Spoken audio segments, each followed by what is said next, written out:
If the opponent has 5 minions on the board, what are the odds that your Ragnarok shot hits them in the face? Easy. 50-50. It either happens, or it doesn't. Watch this! Well met! I'm Roffle, Professor of Wild Studies here at Scholomance Academy, and today we're going to venture into the Wild format for a lesson on how to take advantage of dual-class cards.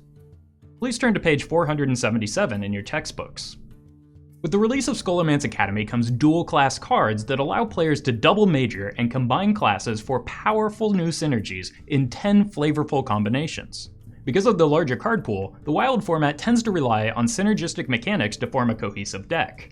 Dual-class cards play into this perfectly by allowing decks to borrow new mechanics from other classes.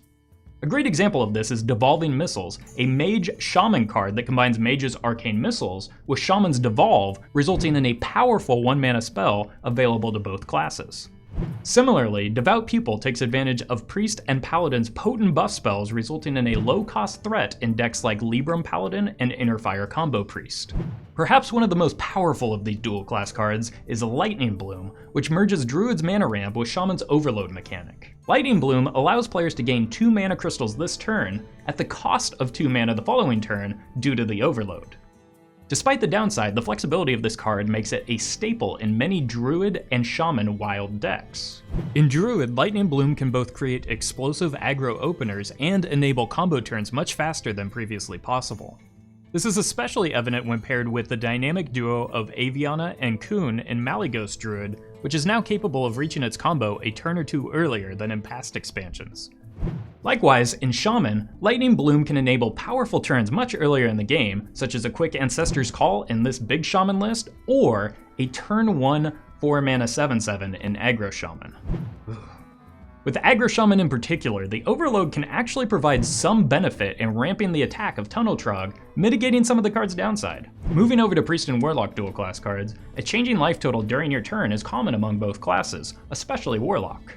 Most notably, this includes Raise Dead, a 0-mana card that deals 3 damage to your hero and adds 2 minions that have died this game to your hand. This card essentially acts as a super-powered life tap in many situations, leveraging your life total for card advantage. This mechanic is new and welcome in Reno Priest, which runs a lot of low-cost minions to draw into the Raza Anduin combo, allowing this card to generate additional cycle in the early game. Even in the late game, Raise Dead serves as a combo piece to fuel additional hero powers with Anduin. When veteran players think about leveraging their life totals, Handlock is a deck that probably comes to mind. In Wild, Evenlock has a very similar playstyle to this early Hearthstone deck, and Raise Dead is a welcome addition to this archetype. In addition to providing extra copies of Giants that were cleared earlier in the game, Raise Dead can help enable 2 more dual-class cards in Flesh Giant and Brittlebone Destroyer. Flesh Giant provides yet another large threat to push damage, while Brittlebone Destroyer combos with the reduced cost life tap and many other cards in the deck to kill an enemy minion while developing a board presence. In Mage and Rogue, Wand Thief combines Mage's spell generation and Rogue's combo mechanic for a flexible 1-drop minion with a decent stat line.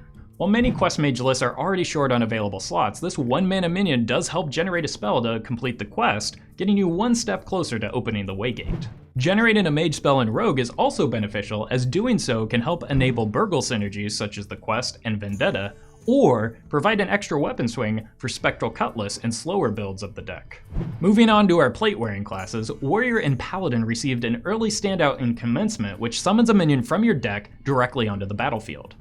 While this new spell is a turn or two slower than similar cards released in each of these classes, such as Gather Your Party and Duel, the Divine Shield and Taunt it provides can help stabilize after passing the first few turns. On top of that, it offers one more way to get your big minions into play, making these decks that include it less likely to whiff on their draws. Both Recruit Warrior and Dual Paladin gained a bit more consistency with this new dual class card. Finally, in Hunter and Demon Hunter, you can find dual class cards that allow you to take advantage of an early board lead and continue applying pressure.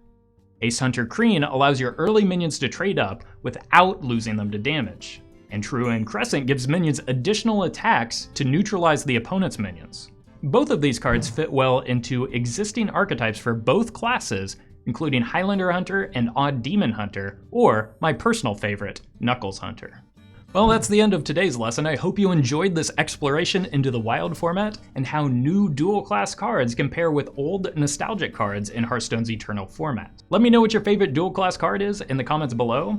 If you enjoyed this video, give it a like and subscribe for daily Wild Hearthstone highlights, including many of the decks mentioned in this video.